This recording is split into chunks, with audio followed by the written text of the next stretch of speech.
Assalamualaikum warahmatullahi wabarakatuh. Nama saya Wida Azahra, NPM 1801020034.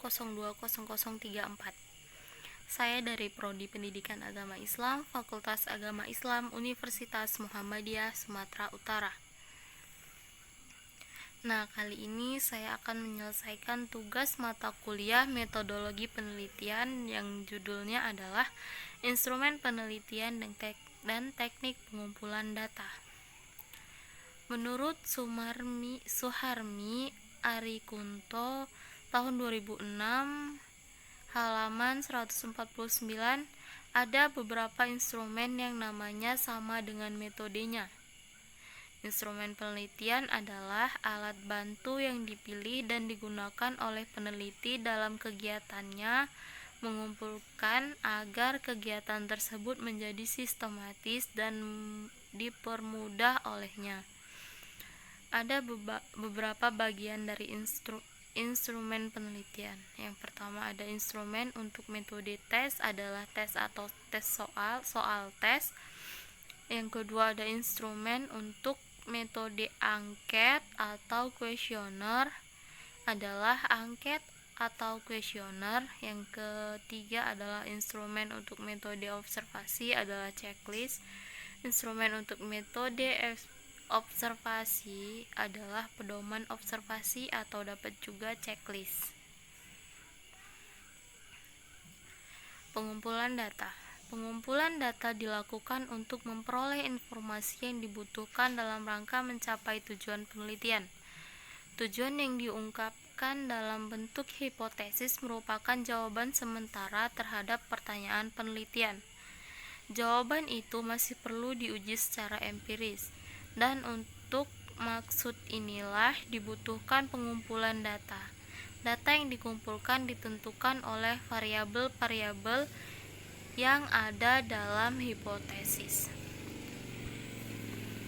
Teknik-teknik yang digunakan dalam pengumpulan data. Yang pertama ada wawancara. Wawancara digunakan sebagai teknik pengumpulan data apabila peneliti ingin melakukan studi pendahuluan untuk menemukan permasalahan yang harus diteliti, dan juga apabila peneliti ingin mengetahui hal-hal dari responden yang lebih mendalam dan jumlah respondennya sedikit atau kecil. Bagian dari wawancara yang pertama ada wawancara terstruktur. Wawancara terstruktur digunakan sebagai teknik pengumpulan data.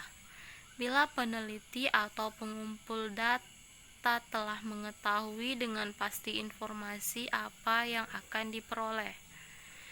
Yang kedua ada wawancara tidak terstruktur.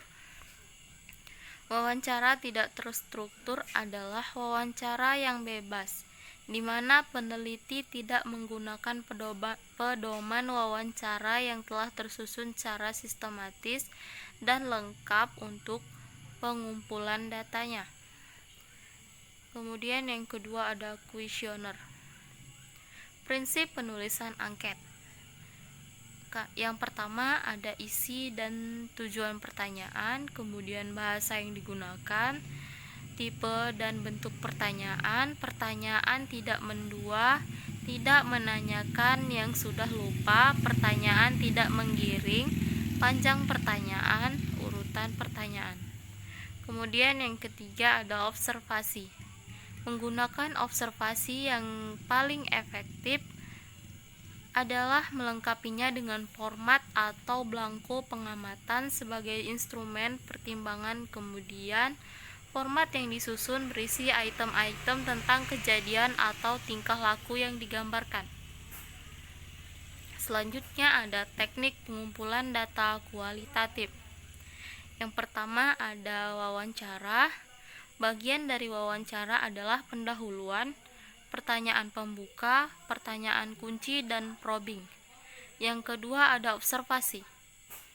Bagian dari observasi adalah yang pertama observasi partisipasi, yang kedua ada observasi tidak terstruktur, yang ketiga ada observasi kelompok.